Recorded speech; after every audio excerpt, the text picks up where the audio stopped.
প্রথমেই নজর রাখবো আজকে 40টি তাজা সংবাদের দিকে। শুরুতেই শিরোনাম।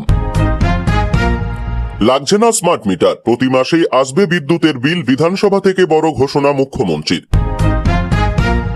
স্কুল কলেজে নতুন প্রকল্পে 15 লক্ষ, পদকজয়ীদের আর্থিক পুরস্কার বৃদ্ধির ঘোষণা ক্রীড়ামন্ত্রীর। বিধানসভায় চালু হচ্ছে সেরা বিধায়ক পুরস্কার, এজেন্সির মাধ্যমে পারফরম্যান্স মূল্যায়ন হবে, ঘোষণা স্পিকারের। এবার কলকাতাতেও মিছিল ককরোচদের, অনুমতি চেয়ে কলকাতা পুলিশের কাছে ইমেল। হাইকোর্টে ফের ধাক্কা, অভিষেকের মিলল না সব মামলায় সার্বিক রক্ষা কবচ। ফের উত্তপ্ত বিধানসভা, স্পিকার বললেন কঙ্কলজনক অধ্যায়, তীব্র বাদানুবাদ কুণালের। নিয়ম না মেনে মুড়িমুড়কির মতো ভর্তি, নার্সিং কলেজে বেনিয়মে করা রাজ্য। এড়ানো গেল না ভোটাভুটি, পিএসসিতে 20 সদস্যের মনোনয়ন, ঋত শিবিরের হাতেই চেয়ারম্যান পদ, দৌড়ে ফিরহাদ সমন।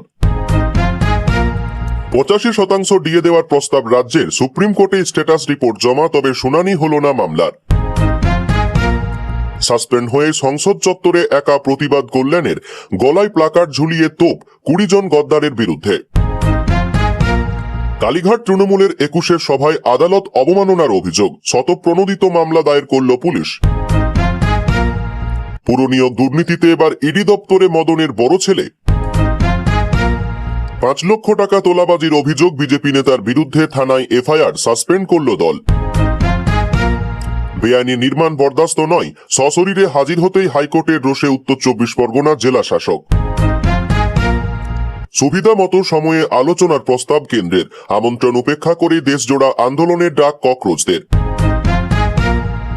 ভুল বুঝবেন না, বিধানসভার ঘটনায় আকরুজ্জামানকে বলতেই কুণাল শুনলেন আমার নেতা ববিদাকে বলুন। পঞ্চায়েতে চুরি রুখতে প্রধানদের আর্থিক ক্ষমতা কেড়ে সচিবদের সঁপে দিচ্ছে সরকার, শনিবারই আসছে বিল, জানালেন দিলীপ। আর নয় অবসরপ্রাপ্ত বা চুক্তিভিত্তিক কর্মী, কড়া নির্দেশিকা জারি রাজ্য সরকারের। রাজ্যে এবার এনআইএর নির্দিষ্ট আদালত, সুপ্রিম নির্দেশে আরো দ্রুত হবে বিচার প্রক্রিয়া। সংসদের মকর দ্বারে এনডিএ বনাম ইন্ডিয়া, নিট সহ একাধিক ইস্যুতে সংসদ চত্বরে যুযুধান দুই পক্ষ। অভিষেকের জন্যই নষ্ট 40টি খেলার মাঠ, শুভেন্দুর দ্বারস্থ আসল তৃণমূলের পান্নালাল। 2 ছেলে থাকতেও দুবেলা খাবার জোটে না, শেষে ঠাঁই হাসপাতালে, হাবড়ার বৃদ্ধার পাশে পুলিশ ও স্থানীয়রা। ছাত্র যুবদের ভবিষ্যৎ নিয়ে আপোষ নয়, ককরোচ বিক্ষোভ নিয়ে ফের বড় বার্তা প্রধানমন্ত্রীর। মমতা জমানায় দুর্নীতির আঁকড়া উত্তরবঙ্গ উন্নয়ন দপ্তর, 122 এজেন্সি ব্ল্যাক লিস্টেড, জানালেন নিশীথ। ঘূর্ণাবর্ত নিম্নচাপের জোড়া ফলায় বিদ্ধ শ্রাবণের বঙ্গ, দক্ষিণবঙ্গে জারি হলুদ সতর্কতা। সমর্থন তৃণমূলের 4 সদস্যর, ঝালদার গ্রাম পঞ্চায়েত দখল বিজেপির। বন্যা রুখতে তিস্তার বুকে ড্রেজিং, 60 কিলোমিটার জুড়ে পলি তোলার সিদ্ধান্ত, অনুমোদন সেচ দপ্তরের। টেন্ডার পাইয়ে দেওয়ার নামে 25 লক্ষ টাকা আত্মসাৎ, কাঠগড়ায় উপপ্রধান। ককরোচদের দাপটে বন্ধ দিল্লির 16 মেট্রো স্টেশন, আমি পদক্ষেপ করব, বার্তা প্রধান বিচারপতির। রাজনীতির প্রবেশে ক্ষতি হচ্ছে ছাত্র আন্দোলনের, চর্চা বিরোধী শিবিরে পাশে থাকতে বিকল্প ভাবনা।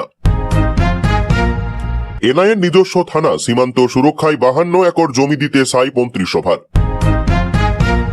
পঞ্চায়েত সংশোধন বিলে সাই মন্ত্রিসভার, চলতি অধিবেশনে পেশ। কলেজ স্ট্রিটে সর্বত্র গাড়ি বন্ধ নয়, সাইকেলে চেপে ঘোরা যাবে স্মার্ট বইপাড়ায়।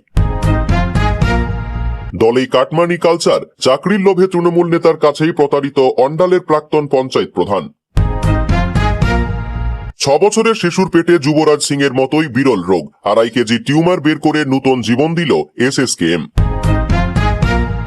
নিট কেলেঙ্কারি, মুম্বাইয়ে প্রতিবাদীদের আটক করে নিয়ে যাওয়া পুলিশ ভ্যানে চাকা থামিয়ে দিলেন তরুণী। রোবট এআই যুগলবন্দিতে ক্যান্সার চিকিৎসায় বিপ্লব, জাতীয় সম্মেলনে 100 চিকিৎসককে প্রশিক্ষণ। নিটের ওএমআর নম্বর কেলেঙ্কারি, এনটিএর জবাব তলব হাইকোর্টের। কাউন্সেলিং এ অনুপস্থিত বহু, আপার প্রাইমারি সুপারিশপত্র চেয়েও চাকরিতে বিমুখ, কেন অনীহা? ফের প্রশ্ন ফাঁসের অভিযোগ, এবার উত্তরাখণ্ডে বাতিল ইঞ্জিনিয়ারিং এর 2 সেমিস্টারের পরীক্ষা। প্রিয় দর্শক, এবার আসছি বিস্তারিত খবরে। কারোর বাড়িতে জোর করে স্মার্ট মিটার নয়, বিধানসভা থেকেই বড় ঘোষণা মুখ্যমন্ত্রী শুভেন্দু অধিকারীর। সাথে চমক, আগামী জানুয়ারি থেকে 3 মাসের বদলে প্রতি মাসে আসবে WBSEDCL এর বিদ্যুতের বিল। বিধানসভায় বক্তব্য রাখতে গিয়ে বামেদের আক্রমণের ভাষায় শুভেন্দু বলেন, ঘোষণা শুনলেই হাওয়া বেরিয়ে যাবে। প্রধানমন্ত্রী নরেন্দ্র মোদীজির নির্দেশে বাড়িতে স্মার্ট মিটার বাধ্যতামূলক হচ্ছে না। একই সাথে তিনি জানান, মিছিল করার সুযোগই পাবে না বামপন্থীরা। যাদবপুর পার্টি সাবধানে থাকুন। উস্কানি দিতে শুরু করেছেন ঠিকই, তবে বেশি বাড়তে দেওয়া হবে না। এই সরকার দুর্বল নয়, শক্তিশালী সরকার। এরপর বিরোধীদের হার্টবিট বাড়িয়ে মুখ্যমন্ত্রী জানান, আগামী জানুয়ারি 2027 থেকে 3 মাস অন্তর নয়, প্রতি মাসে বিদ্যুতের বিল যাবে। কাস্টমার সেন্টারে লোক সংখ্যা দ্বিগুণ করা হবে। একই সাথে উন্নত ও ভালো পরিষেবার জন্য গ্রামীণ এলাকাতে লাইট মোবাইল ভ্যানের সংখ্যা দ্বিগুণ করা হবে। অবশ্য এখানেই থামেনি ঘোষণা। এরপর তিনি আরো জানান, রাজ্যের প্রায় 54,000 ICDS সেন্টারে বিনামূল্যে বিদ্যুৎ, আলো ও পাখা দেওয়া হবে। এছাড়াও কৃষকদের মুখে হাসি ফুটিয়ে PM কুসুম প্রকল্পের দৌলতে আগামী আগস্ট মাস থেকেই কৃষিকাজের জন্য ব্যবহার করা বিদ্যুতের ইউনিট চার্জে অতিরিক্ত 2 টাকা সাবসিডি প্রদান করা হবে। এদিন রাজ্যের বিদ্যুৎ পরিকাঠামোকে আরো উন্নত ও সাজানোর উদ্দেশ্যে 1000 কোটি টাকার মেগা প্রজেক্ট ঘোষণা করেছেন মুখ্যমন্ত্রী। বক্রেশ্বর তাপবিদ্যুৎ কেন্দ্রে 10,970 কোটি টাকা খরচে নতুন সুপার ক্রিটিক্যাল 1000 মেগাওয়াটের প্রকল্প স্থাপন করা হবে বলে জানানো হয়েছে। এছাড়া বক্রেশ্বর ফ্লোটিং সোলার প্রজেক্ট 2014 কোটি টাকা খরচে 80 মেগাওয়াট ও 320 মেগাওয়াট ক্ষমতার ব্যাটারি এনার্জি স্টোরেজ তৈরি করা হবে। কোলাঘাটেও একইভাবে 1238 কোটি টাকা খরচে ব্যাটারি স্টোরেজ ও 183 কোটি টাকা সৌর বিদ্যুৎ উৎপাদনের জন্য কাজে লাগানো হবে বলে জানা গিয়েছে। রাজ্যের ক্রীড়া ও যুব কল্যাণ দপ্তরের বাজেট নিয়ে বিধানসভায় জবাবি ভাষণ দিতে গিয়ে একাধিক নতুন প্রকল্প এবং আর্থিক সুবিধার ঘোষণা করলেন ক্রীড়ামন্ত্রী ইন্দ্রনীল খাঁ। তার বক্তব্যে উঠে এলো স্কুল স্তর থেকে প্রতিভা গড়ে তোলার পরিকল্পনা, প্রাক্তন ক্রীড়াবিদদের আর্থিক সম্মান, আন্তর্জাতিক স্তরে পদক জয়ীদের জন্য বাড়তি আর্থিক পুরস্কার এবং বিভিন্ন ক্রীড়া ক্লাব ও সংস্থার জন্য বিশেষ সহায়তার কথা। ক্রীড়ামন্ত্রী জানান, রাজ্য সরকার নেতাজি সুভাষচন্দ্র বসু ক্রীড়া পরিকাঠামো প্রকল্প চালু করার সিদ্ধান্ত নিয়েছে। এই প্রকল্পের আওতায় রাজ্যের প্রতিটি স্কুল ও কলেজকে ক্রীড়া পরিকাঠামো গড়ে তোলার জন্য 15 লক্ষ টাকা করে দেওয়া হবে। সরকারের লক্ষ্য, একেবারে স্কুল স্তর থেকেই প্রতিভাবান খেলোয়াড়দের চিহ্নিত করে তাদের উন্নত প্রশিক্ষণের সুযোগ করে দেওয়া। ভবিষ্যতে জাতীয় ও আন্তর্জাতিক মানের ক্রীড়াবিদ তৈরি করার উদ্দেশ্যেই এই প্রকল্প চালু করা হচ্ছে বলে জানান তিনি। প্রাক্তন ক্রীড়াবিদদের জন্য বড় ঘোষণা করেছেন ক্রীড়ামন্ত্রী। তিনি জানান, মুখ্যমন্ত্রী কৃতি প্রাক্তন ক্রীড়াবিদ সম্মান যোজনা চালু করা হচ্ছে। যারা অতীতে জাতীয় এবং আন্তর্জাতিক প্রতিযোগিতায় অংশ নিয়ে রাজ্যের সম্মান বৃদ্ধি করেছেন, তাদের প্রতি মাসে 10,000 টাকা করে সাম্মানিক দেওয়া হবে। প্রথম পর্যায়ে 1000 প্রাক্তন ক্রীড়াবিদ এই প্রকল্পের আওতায় আর্থিক সহায়তা পাবেন। বর্তমান প্রজন্মের ক্রীড়াবিদদের উৎসাহিত করতেও বড় সিদ্ধান্ত নিয়েছে রাজ্য। অটল খেল সম্মান প্রকল্পের আওতায় আন্তর্জাতিক প্রতিযোগিতায় পদক জয়ীদের আর্থিক পুরস্কার উল্লেখযোগ্যভাবে বাড়ানো হচ্ছে। অলিম্পিক বা এশিয়ান গেমসে সোনার পদক জিতলে এতদিন 25 লক্ষ টাকা দেওয়া হতো, সেই অর্থ বাড়িয়ে 1 কোটি টাকা করার ঘোষণা করা হয়েছে। রূপোর পদক জয়ীদের পুরস্কার 15 লক্ষ টাকা থেকে বাড়িয়ে 75 লক্ষ টাকা এবং ব্রোঞ্জ পদক জয়ীদের জন্য 10 লক্ষ টাকার পরিবর্তে 50 লক্ষ টাকা দেওয়া হবে। ক্রীড়া সংগঠনগুলির উন্নয়নের দিকেও নজর দিয়েছে সরকার। ক্রীড়ামন্ত্রী জানান, শ্যামাপ্রসাদ মুখোপাধ্যায় ক্রীড়া সহায়তা তহবিল গঠন করা হচ্ছে। এই প্রকল্পের মাধ্যমে যেসব ক্লাব বা ক্রীড়া সংস্থা জাতীয় স্তরের প্রতিযোগিতায় অংশ নেবে, তাদের সর্বোচ্চ 1 কোটি টাকা পর্যন্ত আর্থিক সহায়তা দেওয়া হবে। সরকারের আশা, এই উদ্যোগের ফলে রাজ্যের ক্রীড়া সংগঠনগুলি আরো শক্তিশালী হবে এবং জাতীয় পর্যায়ে প্রতিযোগিতায় অংশগ্রহণের সুযোগ বাড়বে। বক্তব্যের এক পর্যায়ে ক্রীড়ামন্ত্রী অতীতের একটি বিতর্কের প্রসঙ্গ তোলেন। তিনি বলেন, মেসির নাম করে মেসোকে নিয়ে এসে যে অন্যায় ক্রীড়াপ্রেমীদের সঙ্গে করা হয়েছিল তা ঠিক হয়নি। স্বাভাবিকভাবেই স্পষ্ট, তিনি যুবভারতী ক্রীড়াঙ্গনের সেই তিক্ত ঘটনার প্রসঙ্গ তুলে পূর্বতন সরকার তথা প্রাক্তন ক্রীড়ামন্ত্রীকে খোঁচা দিয়েছেন। একই সঙ্গে ক্রীড়ামন্ত্রী স্পষ্ট বার্তা দিয়ে বলেন, রাজ্যের কোনো স্টেডিয়ামে ভবিষ্যতে আর কোনো বেআইনি কার্যকলাপ বরদাস্ত করা হবে না। ক্রীড়াঙ্গনে স্বচ্ছতা বজায় রাখা এবং স্টেডিয়ামগুলির যথাযথ ব্যবহার নিশ্চিত করতে সরকার প্রয়োজনীয় পদক্ষেপ নেবে বলেও তিনি আশ্বাস দেন। শুধু বিধানসভা পরিচালনা বা বিতর্কে সীমাবদ্ধ থাকা নয়, এবার বিধায়কদের কাজের পারফরমেন্স বা উপস্থিতির উপর ভিত্তি করে তাদের পুরস্কৃত করতে চলেছে রাজ্য বিধানসভা। আগামী 5 বছর প্রতি বছর একজন করে বিধায়ককে সেরা বিধায়ক সম্মান দেওয়া হবে। বিধানসভায় দাঁড়িয়ে এই সিদ্ধান্তের কথা জানিয়েছেন অধ্যক্ষ রথীন্দ্র বোস। বিধায়কদের এই মূল্যায়ন ও রিপোর্ট তৈরির দায়িত্ব দেওয়া হচ্ছে একটি নির্দিষ্ট এজেন্সিকে। অভিজ্ঞদের থেকে শেখার পরামর্শ নবীনদের। এবারের বিধানসভায় 181 জন সদস্য এমন রয়েছেন যারা প্রথমবারের জন্য বিধায়ক হিসেবে নির্বাচিত হয়ে বিধানসভায় এসেছেন। এই নবীন বিধায়কদের দায়িত্ব স্মরণ করিয়ে দিয়ে অধ্যক্ষ রথীন্দ্রনাথ বোস পরামর্শ দেন শাসক ও বিরোধী উভয় শিবিরের অভিজ্ঞ প্রবীণ বিধায়কদের কাছ থেকে কাজ শিখে নেওয়ার। স্পিকার জানান, নিজের এলাকা এবং সামগ্রিক রাজ্য উন্নয়নের স্বার্থে কিভাবে বিধানসভার মঞ্চকে সঠিক ও কার্যকর উপায়ে ব্যবহার করা যায় তা অভিজ্ঞ বিধায়কদের কাছ থেকে শিখে নিতে পারেন প্রথমবার জয়ী হওয়া প্রতিনিধিরা। কিভাবে বাছা হবে সেরা বিধায়ক? বিধানসভা সূত্রে খবর, সেরা বিধায়ক নির্বাচনের প্রক্রিয়াটি হবে স্বচ্ছ ও পেশাদারী মূল্যায়নের উপর ভিত্তি করে। হাজিরা ও ভূমিকা: বিধানসভার অধিবেশনে বিধায়কদের উপস্থিতি এবং এলাকার উন্নয়ন ও জনস্বার্থে তাদের পারফরমেন্সকে মূল মাপকাঠি হিসেবে ধরা হবে। এজেন্সির রিপোর্ট: বিধায়কদের সামগ্রিক কর্মকাণ্ড পর্যবেক্ষণ করে মূল্যায়নের কাজ করবে একটি বহিরাগত এজেন্সি। তারাই চূড়ান্ত রিপোর্ট পেশ করবে। বার্ষিক পুরস্কার: আগামী 5 বছরের মেয়াদে প্রতি বছর একজন নির্বাচিত সদস্যকে সেরা বিধায়ক হিসেবে পুরস্কৃত করা হবে। বিধানসভায় এই ধরনের মূল্যায়ন ও পুরস্কার চালুর সিদ্ধান্তকে নজিরবিহীন বলে মনে করছে রাজনৈতিক মহল। এর ফলে প্রথমবার নির্বাচিত বিধায়কদের পাশাপাশি প্রবীণ বিধায়কদের মধ্যেও বিধানসভার প্রশাসনিক ও গঠনমূলক কাজে আরো সক্রিয় ভূমিকা পালন করার উৎসাহ বাড়বে বলে আশা করা হচ্ছে।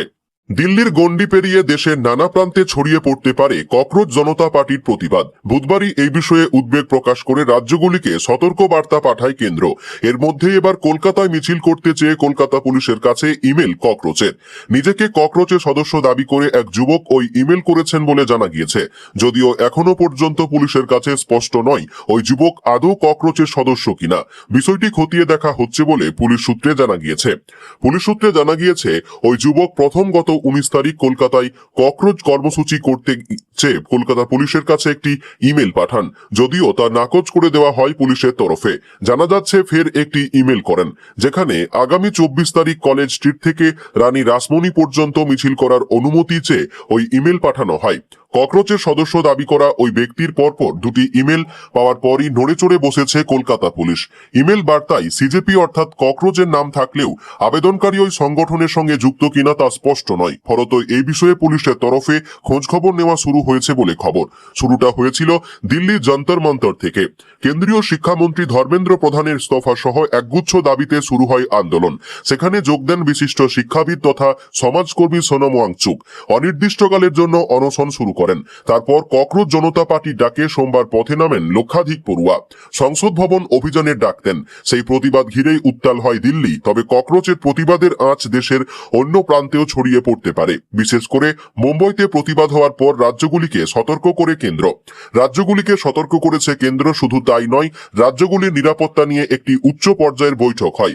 দেশের নানা প্রান্তে আন্দোলনের রেশ ছড়িয়ে পড়লে তা সামাল দেওয়ার পর্যাপ্ত প্রস্তুতি রয়েছে কিনা আধিকারিকদের সঙ্গে আলোচনা করে তা খতিয়ে দেখছে কেন্দ্র। সেই সঙ্গে রাজ্যগুলিকে নির্দেশ দেওয়া হয়েছে সমস্ত রকম পরিস্থিতির জন্য তৈরি থাকতে। হাইকোর্টে ধাক্কা তৃণমূল সাংসদ অভিষেক বন্দ্যোপাধ্যায়ের, মিলল না সার্বিক রক্ষা কবচ। বিচারপতি সৌগত ভট্টাচার্যের প্রশ্ন, অভিষেক তো রক্ষা কবচ রয়েছে, আবার কি প্রয়োজন? তৃণমূল নেতার আইনজীবী কপিল সিব্বল জানান, রক্ষা কবচ আছে একটি মামলায়। ডিজে মন্তব্যের জেরে মামলায় রক্ষা কবচ রয়েছে। তারা সার্বিক রক্ষা কবচের আবেদন করছেন। বিচারপতির পর্যবেক্ষণ, সব ক্ষেত্রে একইভাবে রক্ষা কবচ কিভাবে দেওয়া যায়, এতে তদন্তে ক্ষতি হতে পারে। রাজ্যের আইনজীবী এস.ভি. রাজু জানান, তার সময় লাগবে আগামী 30 জুলাই পরবর্তী শুনানি। জানা গিয়েছে অভিষেকের বিরুদ্ধে রাজ্যের একাধিক থানায় 8টি মামলা দায়ের হয়েছে। তার মধ্যে ডিজে মন্তব্য মামলায় রক্ষা কবচ রয়েছে। বাকি মামলাগুলিতে রক্ষা কবচ চেয়ে আদালতের দ্বারস্থ হন অভিষেক। সেই মামলা শুনানির জন্য ওঠে বিচারপতি সৌগত ভট্টাচার্যের এজলাসে। অভিষেক বন্দ্যোপাধ্যায়ের আইনজীবী কপিল সিব্বল আদালতে সব মামলার রক্ষা কবচের আবেদন করেন। বিচারপতি জানান, এক একটা অভিযোগ এক এক রকম। সব ক্ষেত্রে একইভাবে রক্ষা কবচ কিভাবে দেয়া যায়, এতে তদন্তের ক্ষতি হতে পারে। শিলিগুড়ির অভিযোগ আলাদা, ভবানীপুরের অভিযোগ ভিন্ন। রাজ্যের মুখ্যমন্ত্রী শুভেন্দু অধিকারী বিরোধী দলনেতা থাকাকালীন রক্ষা কবচ পেয়েছিলেন। সেই প্রসঙ্গ টেনে আনেন সিব্বল। তিনি প্রশ্ন করেন, শুভেন্দু অধিকারী যখন বিরোধী দলনেতা ছিলেন তখন তিনি কিভাবে এই ব্ল্যাঙ্কেট প্রোটেকশন পেয়েছেন? আদালত জানায়, মুখ্যমন্ত্রীর প্রসঙ্গ তুলবেন না। তার ক্ষেত্রে সার্বিক প্রোটেকশন ছিল না। কিছু মামলায় এককভাবে অন্তর্বর্তী রক্ষা কবচ অথবা আগাম জামিন ছিলেন। যেহেতু গতকাল সব পক্ষের কথা শোনা সম্ভব হয়নি, মামলার পরবর্তী শুনানির তারিখ দিয়েছে আদালত। পরবর্তী শুনানি 30 জুলাই। তবে এই কয়েকদিনের মধ্যে অভিষেকের বিরুদ্ধে কোনো পদক্ষেপ নেওয়া হলে তিনি আদালতে দৃষ্টি আকর্ষণ করতে পারবেন বলে জানিয়েছেন বিচারপতি। ফের স্পিকার রথীন্দ্র বোসের সঙ্গে বাদানুবাদে জড়ালেন বেলেঘাটার বিধায়ক কুণাল ঘোষ। বাদল অধিবেশনের দ্বিতীয় দিনেও উত্তপ্ত হয়ে উঠল বিধানসভা।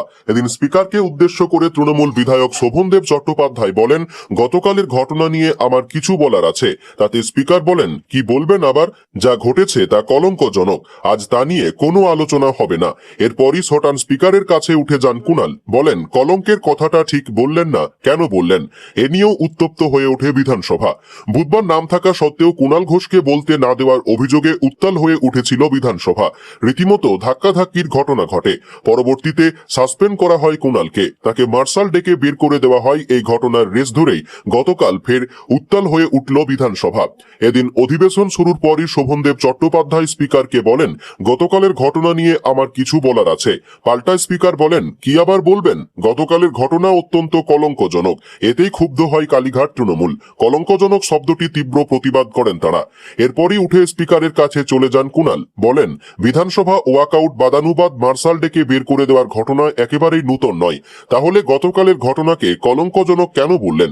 পাল্টা স্পিকারকে নিজের জায়গায় গিয়ে বসার নির্দেশ দেন, কিন্তু কুণাল নিজের বক্তব্য পেশে অনড়। এদিন ফের তার পাশে দেখা যায় মার্শালদের, তবে বের করে দেওয়ার ঘটনা ঘটেনি। এরপরই নিজের জায়গায় গিয়ে বসেন কুণাল, যদিও তারপরও একাধিকবার উঠে আসতে দেখা যায় তাকে। অধিবেশন কক্ষে বিজেপি বিধায়কদের সঙ্গেও কথা কাটাকাটিতে জড়ান তৃণমূল বিধায়করা। রিতেশ তেওয়ারির সঙ্গে তুমুল বচসা হয় কুণালের। সূত্রের খবর, এদিন ঋতব্রত তৃণমূলের মুখ্য সচেতক আকরুজ্জামানকে নাকি কুণাল ঘোষ সাফ জানিয়েছেন, তাকে বলতে না দিলে তিনিও কাউকে বলতে দেবেন না। অধিবেশনের পর সাংবাদিক বৈঠক করেন কুণাল। সেখানে তিনি বলেন, বোকলেশ পড়া বিরোধীরা কোনো কিছু প্রতিবাদ করছেন না, ওরা বিজেপির দালালি করছে নিজের স্বার্থে। আমরা কথা বলছি মানুষের স্বার্থে। বিজেপি চাই না আমি বলি, শক্তিশালী কণ্ঠ বলুক। আমি একজন বিধায়ক, আমার দল যখন নাম দিচ্ছে তখন বলতে দিতে হবে। আকরুজ্জামান বলছেন, আমাদের এত লোক, আরে ওই তো তোদের লোক, নোট ছাড়া এক লাইন কেউ বলতে পারে না। এরপর স্পিকার প্রসঙ্গে তিনি বলেন, রথীনবাবু ভদ্রলোক, কিন্তু যা হচ্ছে তাতে এটা তো ওনার জন্য কলঙ্ক হয়ে থাকবে। উনি 2 মাসও চালাতে পারছেন না। টাকার জন্য গন্ডা গন্ডা ছাত্রী ভর্তি করছেন, কিন্তু আদৌ কোনো পরিকাঠামো নেই নার্সিং কলেজে, নেই কোনো পরিচিত বিশ্ববিদ্যালয়ের অনুমোদন। ফলে কোর্স শেষে অথৈ জলে নার্সিং পড়ুয়ারা। বাংলায় এমন বেসরকারি নার্সিং কলেজ অলিতে গলিতে। রাজ্যের বেসরকারি নার্সিং কলেজ কর্তৃপক্ষের সঙ্গে বৈঠকে বসেন স্বাস্থ্য দপ্তরের রাষ্ট্রমন্ত্রী সুমনা সরকার। বৈঠক শেষে মন্ত্রী জানিয়েছেন, বাংলায় হাজার হাজার মেয়ে পেশার তাগিদে নার্সিং পড়ছেন। রাজ্যের নার্সের চাহিদাও বিপুল, কিন্তু ছাত্রীদের ভবিষ্যৎ নিয়ে কাউকে ছিনিমিনি খেলতে দেব না। প্রতিটি বেসরকারি নার্সিং কলেজের পরিকাঠামো খতিয়ে দেখা হবে। সূত্রের খবর, রাজ্যে পালাবদলের পর রাশি রাশি চিঠি জমা পড়েছিল স্বাস্থ্য ভবনে। লক্ষাধিক টাকা দিয়ে নার্সিং পড়েও চাকরি না মেলায় আত্মহত্যা করতে গিয়েছিলেন এক ছাত্রী। সেই অভিযোগও জমা পড়ে সুমনা সরকারের এজলাসে। বৈঠকে বেসরকারি নার্সিং কলেজ কর্তৃপক্ষ স্বীকার করেছে, একাধিক কলেজের প্রশাসনে গন্ডগোল রয়েছে। রাজ্যে তৃণমূল সরকারের আমলে ব্যাঙের ছাতার মতো গজিয়েছে নার্সিং কলেজ। বছর দুয়েক আগেও চাকরির প্রতিশ্রুতি দিয়ে নার্সিং পড়ুয়াদের কয়েক লক্ষ টাকা প্রতারণার অভিযোগ সামনে এসেছিল। সে সময় অভিযোগের তীর উঠেছিল গড়িয়ার বেসরকারি নার্সিং কলেজের দিকে। অভিযোগ, এমন বহু কলেজ রয়েছে কয়েক লক্ষ টাকা নিয়ে প্লেসমেন্টের প্রতিশ্রুতি দিয়ে ছাত্রী ভর্তি করে, প্রশিক্ষণ শেষে মেলে না শংসাপত্র। মন্ত্রী সুমনা সরকার বুধবার জানিয়েছেন, নার্সিং নিয়ে পড়তে গেলে একাদশ দ্বাদশ শ্রেণীতে সায়েন্স নিয়ে পড়া বাধ্যতামূলক, কিন্তু আর্টস নিয়ে পড়া ছাত্রীদেরও ভুল বুঝিয়ে ভর্তি করেছেন অনেকে। ছাত্রীরা আশা নিয়ে ভর্তি হয়েছেন, কোর্স শেষ করে পাচ্ছেন না সার্টিফিকেটও, শুধুমাত্র ব্যবসায়িক মুনাফার জন্য। যারা ছাত্রীদের ভবিষ্যৎকে অন্ধকারে ঠেলে দিচ্ছেন, তাদের বিরুদ্ধে কড়া ব্যবস্থা নেবে নতুন সরকার। এই প্রসঙ্গে স্পষ্ট হুঁশিয়ারি, কোনো মেয়ের চোখের জল দেখতে চাই না। রাজ্য বিধানসভার অন্যতম গুরুত্বপূর্ণ পাবলিক অ্যাকাউন্টস কমিটি বা পিএসসির নির্বাচনকে কেন্দ্র করে ভোটাভুটি শেষ পর্যন্ত এড়ানো গেল। কালীঘাট তৃণমূল এবং ঋতব্রত তৃণমূলের টানাপোড়েনের মাঝেই নির্দিষ্ট 20টি আসনের জন্য ঠিক 20 জন বিধায়কেরই মনোনয়নপত্র জমা পড়েছে। বিধানসভা সূত্রের খবর, সংসদীয় ঐতিহ্য বজায় রেখে এবার পিএসসি চেয়ারম্যান পদটি বিরোধী দল অর্থাৎ ঋতব্রত শিবিরের হাতেই তুলে দেওয়ার সিদ্ধান্ত নিয়েছে শাসক দল। পিএসসির জন্য জমা পড়া 20 জন সদস্যের মনোনয়ন তালিকায় সবার প্রথমে রয়েছে কালীঘাটপন্থী প্রবীণ বিধায়ক অশোক কুমার দেবের নাম। অশোক দেব কালীঘাটপন্থী বিধায়ক। তাছাড়া ঋতব্রত শিবিরের 5 জন, সমর মুখোপাধ্যায়, ফিরহাদ হাকিম, বিপ্লব মিত্র, গোলাম রব্বানী, কানাইলাল আগরওয়াল, বাকি 14 জন শাসক দলের বিধায়ক। বিধানসভা সূত্রে সূত্রে পাওয়া তথ্য অনুযায়ী পিএসসির পূর্ণাঙ্গ তালিকায় স্থান পাওয়া বিধায়কেরা হলেন অশোক কুমার দেব, অনুপ কুমার সাহা, অম্লান ভাদুরী, বঙ্কিমচন্দ্র ঘোষ, হিরণময় চট্টোপাধ্যায়, কৃষ্ণেন্দু মুখোপাধ্যায়, রাজেশ কুমার, রূপা গঙ্গোপাধ্যায়, সৈকত পাঁজা, সমরেন্দ্রনাথ ঘোষ, শিখা চট্টোপাধ্যায়, সোনম লামা, সৌরভ সিকদার, সুব্রত ঠাকুর, স্বপন কুমার দাস, বিপ্লব মিত্র, ফিরহাদ হাকিম, গোলাম রব্বানী, কানাইলাল আগরওয়াল এবং সমর মুখোপাধ্যায়। দীর্ঘদিন ধরে পিএসসি চেয়ারম্যান পদ নিয়ে রাজ্য রাজনীতিতে জলঘোলা হলেও এবার নমনীয় অবস্থান নিয়েছে শাসক দল। বিধানসভা সূত্রের দাবি, বিরোধী দলের সম্মান রক্ষার্থে এই পদটি বিরোধী শিবিরের হাতেই রাখার আশ্বাস দেওয়া হয়েছে। সেক্ষেত্রে ঋতব্রত শিবিরের কাছেই এই পদটি যাওয়ার সম্ভাবনা প্রবল। সূত্রের খবর, পাবলিক অ্যাকাউন্টস কমিটির পরবর্তী চেয়ারম্যান হিসেবে উঠে আসছে দুটি প্রভাবশালী নাম, রতুয়ার বিধায়ক সমর মুখোপাধ্যায় এবং বন্দর এলাকার বিধায়ক ফিরহাদ হাকিম। এই দুই নেতার মধ্যেই যে কোনো একজনকে পিএসসি চেয়ারম্যান পদে দায়িত্ব দেওয়া হতে পারে বলে জোর চর্চা চলছে সংসদীয় অলিন্দে। কোনো লিখিত বাধ্যবাধকতা না থাকলেও সংসদীয় ঐতিহ্য অনুযায়ী বিধানসভার পিএসসি চেয়ারম্যান পদটি সবসময় প্রধান বিরোধী দলের প্রাপ্য। কিন্তু অতীতে মমতা বন্দ্যোপাধ্যায়ের শাসনকালে এই প্রথা বারবার লঙ্ঘিত হওয়ার অভিযোগে সরগরম হয়েছিল রাজ্য রাজনীতি। খাতায় কলমে বিরোধী দলের বিধায়ক হলেও আদতে তৃণমূল ঘনিষ্ঠ নেতাদের হাতেই এই পদ তুলে দেওয়ার নীতি দেখা দিয়েছিল। মানস ভূঁইয়া, মুকুল রায় কিংবা সুমন কাঞ্জিলালের মতো বিধায়কদের পিএসসি চেয়ারম্যান করা নিয়ে তৎকালীন বিরোধী দলনেতা শুভেন্দু অধিকারীর নেতৃত্বে বিজেপি দীর্ঘদিন পিএসসির সমস্ত বৈঠক বয়কট করেছিল। তবে বর্তমান রাজনৈতিক সমীকরণে সেই পুরনো অবস্থান থেকে সরে এসে প্রথা রক্ষার পথেই হাঁটল প্রশাসন। সরকারি কর্মচারীদের বকেয়া মহার্ঘ ভাতা বা ডিএ সংক্রান্ত মামলা শুনানি সুপ্রিম কোর্টে আবারও পিছিয়ে গেল। গতকাল বিচারপতি সঞ্জয় কারল এবং বিচারপতি প্রশান্ত কুমার মিশ্রের ডিভিশন বেঞ্চে মামলাটির শুনানি হওয়ার কথা থাকলেও আর তা হয়নি। ফলে দীর্ঘদিন ধরে চলা এই মামলার নিষ্পত্তি আরও কিছুটা সময়ের জন্য অনিশ্চয়তার মধ্যে পড়ল। পরবর্তী শুনানির দিন এখনও নির্ধারিত হয়নি বলে জানা গিয়েছে। বুধবারই রাজ্য সরকারের পক্ষ থেকে শীর্ষ আদালতে একটি স্ট্যাটাস রিপোর্ট জমা দেওয়া হয়েছে। তাতে রাজ্যের আর্থিক অবস্থার বিস্তারিত ব্যাখ্যা তুলে ধরা হয়েছে বলে সূত্রের খবর। নতুন সরকারের বক্তব্য, রাজ্যের কোষাগারের উপর প্রবল আর্থিক চাপ থাকায় এই মুহূর্তে সরকারি কর্মচারীদের 100% মহার্ঘ ভাতা একসঙ্গে দেওয়া সম্ভব নয়। সেই কারণেই আদালতের কাছে কিছুটা ছাড় চেয়ে আবেদন জানানো হয়েছে। রাজ্যের তরফে জানানো হয়েছে আপাতত 15% মহার্ঘ ভাতা ছাড় দেওয়ার ক্ষেত্রে আদালতের অনুমতি চাওয়া হয়েছে। একই সঙ্গে আশ্বাস দেওয়া হয়েছে বকেয়া মহার্ঘ ভাতার সম্পূর্ণ অর্থ 2028 সালের মধ্যে 4টি কিস্তিতে পরিশোধ করা হবে। অর্থাৎ এককালীন অর্থ প্রদান না করে ধাপে ধাপে বকেয়া মেটানোর প্রস্তাবই শীর্ষ আদালতের সামনে তুলে ধরেছে রাজ্য। সরকারি কর্মচারীদের বকেয়া মহার্ঘ ভাতা কিভাবে এবং কত দফায় পরিশোধ করা হবে সেই রূপরেখা তৈরির উদ্দেশ্যে সুপ্রিম কোর্টের নির্দেশ আগেই একটি কমিটি গঠন করা হয়েছিল। অবসরপ্রাপ্ত বিচারপতি ইন্দু মালহোত্রার নেতৃত্বে গঠিত ওই কমিটি পূর্বতন সরকারের আমলেই কাজ শুরু করে। পরবর্তী সময়ে নতুন সরকার দায়িত্ব নেওয়ার পর সেই কমিটির সঙ্গে বৈঠক করে। ওই বৈঠকের ভিত্তিতেই সর্বশেষ স্থিতি প্রতিবেদন সুপ্রিম কোর্টে জমা দেওয়া হয়েছে। এদিকে সরকারি কর্মচারীদের বেতন কাঠামো নিয়ে আরেকটি গুরুত্বপূর্ণ পদক্ষেপ করেছে শুভেন্দুর সরকার। নির্বাচনের আগে দেওয়া প্রতিশ্রুতি বাস্তবায়নের পথে এগিয়ে 7ম বেতন কমিশনে গঠনের বিজ্ঞপ্তি জারি করা হয়েছে নবান্ন থেকে। এই কমিশনের দায়িত্ব হবে সরকারি কর্মচারীদের বেতন, বিভিন্ন ভাতা, মহার্ঘ ভাতা এবং অন্যান্য আর্থিক সুবিধা নতুন করে পর্যালোচনা করা। সরকারি বিজ্ঞপ্তিতে আরও জানানো হয়েছে বর্তমানে চালু থাকা মহার্ঘ ভাতার কাঠামো খতিয়ে দেখা হবে। প্রয়োজন হলে সেটিকে নতুন বেতন কাঠামোর সঙ্গে সামঞ্জস্যপূর্ণ করে পুনর্গঠন করা সুপারিশ করা হবে। ফলে একদিকে সুপ্রিম কোর্টে বকেয়া মহার্ঘ ভাতা সংক্রান্ত মামলার নিষ্পত্তির অপেক্ষা, অন্যদিকে 7ম বেতন কমিশনের কাজ। এই দুই প্রক্রিয়ায় এখন সরকারি কর্মচারীদের কাছে বিশেষ গুরুত্ব বহন করছে। ডিএ মামলার পরবর্তী শুনানির দিন এখনো পর্যন্ত ঘোষণা না হওয়ায় কর্মচারীদের নজর এখন সুপ্রিম কোর্টের পরবর্তী নির্দেশের দিকে। একই সঙ্গে রাজ্যের জমা দেওয়া স্ট্যাটাস রিপোর্ট এবং 7ম বেতন কমিশনের অগ্রগতি ভবিষ্যতে মহার্ঘ ভাতা সংক্রান্ত সিদ্ধান্তে কতটা প্রভাব ফেলবে সেদিকেও সকলের কৌতূহল রয়েছে। লোকসভার বাদল অধিবেশন থেকে সাসপেন্ড হওয়ার পরদিন সংসদ চত্বরে অভিনব প্রতিবাদের পথ বেছে নিলেন প্রবীণ তৃণমূল সাংসদ কল্যাণ বন্দ্যোপাধ্যায়। গলায় প্লাকার্ড ঝুলিয়ে একাই গর্জে উঠলেন তিনি। প্লাকার্ডের গায়ে বড় বড় হরফে লেখা, বিজেপির সঙ্গে সংসদে 20 জন গদ্দার রয়েছে। কেবল নীরব প্রতিবাদেই ক্ষান্ত থাকেননি তিনি।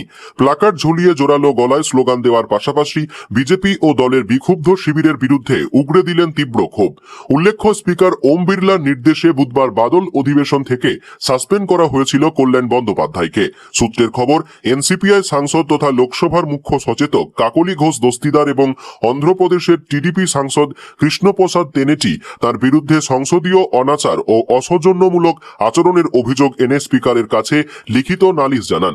অভিযোগের মূল দুটি বিষয়: মহিলা সাংসদদের অসম্মান, প্রাক্তন তৃণমূল সাংসদ মিতালি বাগ সহ একাধিক মহিলা সাংসদের উদ্দেশ্যে অসংসদীয় মন্তব্য ও আপত্তিকর আচরণ করার অভিযোগ উঠেছে কল্যাণের বিরুদ্ধে। কেন্দ্রীয় মন্ত্রীকে কটূক্তি, অধিবেশন চলাকালীন কেন্দ্রীয় মন্ত্রী ভূপেন্দ্র যাদবের নাম উল্লেখ করে চরম কটূক্তি এবং অসংসদীয় শব্দ প্রয়োগের দাবি জানানো হয়েছে। টিডিপি সাংসদ কৃষ্ণপ্রসাদ তেনেটি একটি সংবাদ মাধ্যমে বিষয়টি নিশ্চিত করে বলেন, কল্যাণ বন্দ্যোপাধ্যায় আমাদের দলের মহিলা সাংসদের বিষয়ে অত্যন্ত অসংসদীয় ভাষায় টিপ্পনী কেটেছেন।